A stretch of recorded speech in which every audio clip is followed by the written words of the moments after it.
if you are asking for something and you ask and then you say, I'm going to surrender. Well, surrendering means stop thought, which means if you're going to really surrender, then get into a meditative state. But we don't want you to be in a meditative state more than about 20 minutes a day. We want you to be in a awake state, in control of your vibration, which means look for satisfying things, of which there are so many. And the more time you spend looking for a reason to be satisfied, then the more law of attraction brings you more rivers and streams of things that are satisfying, so that you dwell mostly in that satisfaction and better feeling emotion. Well, that's not surrendering, but it's not resistance either. So when you're dwelling mostly in this, I'm satisfied about life, I love that, I'm so satisfied. Esther spent an afternoon one day for a couple of hours making lists of things that she has identified, because she wanted to isolate the feeling within herself that were really satisfying in nature. And she talked about that feeling of getting out onto the open road, and that first feeling of moving out on the highway for a day's drive, and the anticipation of what that day was going to bring. Now, that feeling of utter satisfaction, of supreme satisfaction, did not last all day long, but she remembers feeling it nearly every time that she pulled out onto the roadway in the monster bus with the tow car in tow. That feeling of excellence of the vehicle and adventure of her life and happiness of her life, she isolated it. She focuses on slipping into a lovely seat in a lovely restaurant with lovely people and identifying the beauty of the place and the niceness of the people who are working there, and the fragrance of the food in the air, and how a little bit of focus there, and she will say, well, I'll tell you right now, I'm going to be very happy here, I'm so satisfied. Or slipping into an airline seat and putting her pillow behind her neck and getting really comfortable and acknowledging how satisfied she is. You have to identify and isolate that feeling. And once you do that and get good at that, then what happens is, not only do you have more and more of those kinds of moments in time, but you establish a point of attraction that makes that mostly what flows through that path of least resistance to you. So it just gets easier and easier and easier. Well, of course, things are going to happen. Somebody is going to bump your car, or your flight might be canceled, or life comes at you. The question is, how stable are you standing as they come? And how deep is your basis of satisfaction? How quickly are you able to put things into perspective?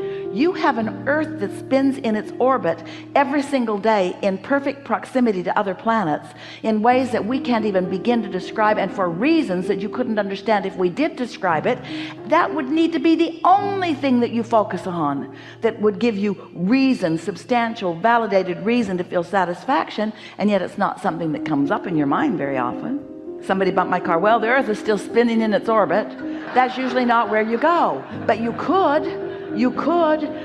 look at the overview of your life experience, and you could acknowledge the well-being that is dominant. No matter what's going on, well-being is dominant. But as you isolate thoughts and you isolate things that don't feel good to you, we love you so much, but more humans isolate dissatisfaction and practice the feeling of it than isolate satisfaction and practice the feeling of it.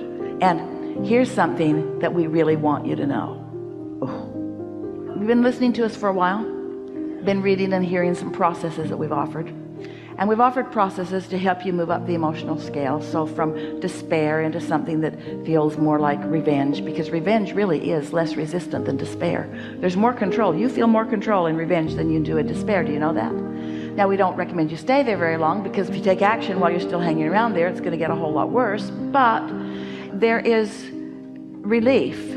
Each piece of resistance that you let go of, you feel more and more and more and more relief. We want you to consider crossing the emotional scale fulcrum from I'm feeling relief, I'm feeling relief, I'm feeling relief, into slipping into satisfaction. We want you to just notice, if you can, the difference in letting go of relief and having no resistance. Letting go of resistance into relief and having no resistance. Can you feel the difference? It's fine-tuning, but once you get there where you're looking for satisfaction, life becomes so simple, because at this stage it's so easy to accomplish. And this is what we want you to hear. When you move into satisfaction, Where there's no resistance, what do you know from your physics lessons? What do you know about your car with the brake off and out of gear rolling down a hill? It's gonna go. It's gonna gather momentum. It's gonna go, and it's gonna go fast. So we want you to feel how fast you can go from satisfaction into love, satisfaction into exhilaration, satisfaction into ecstasy, satisfaction into that fantastic feeling of passion. It goes so fast. You will not practice satisfaction and hang around in complacency, because your absence of resistance will not allow it under the universal law of attraction. You get that? So once you cross over there, once you practice it, that's your work. That's your work.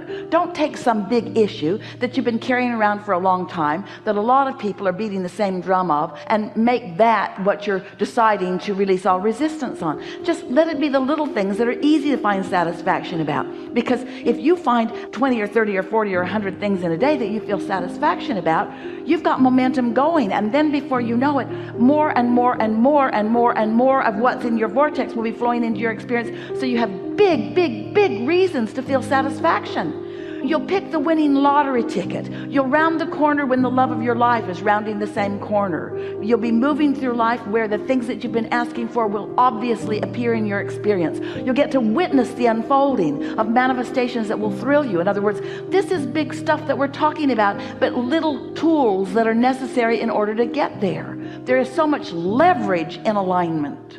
So much.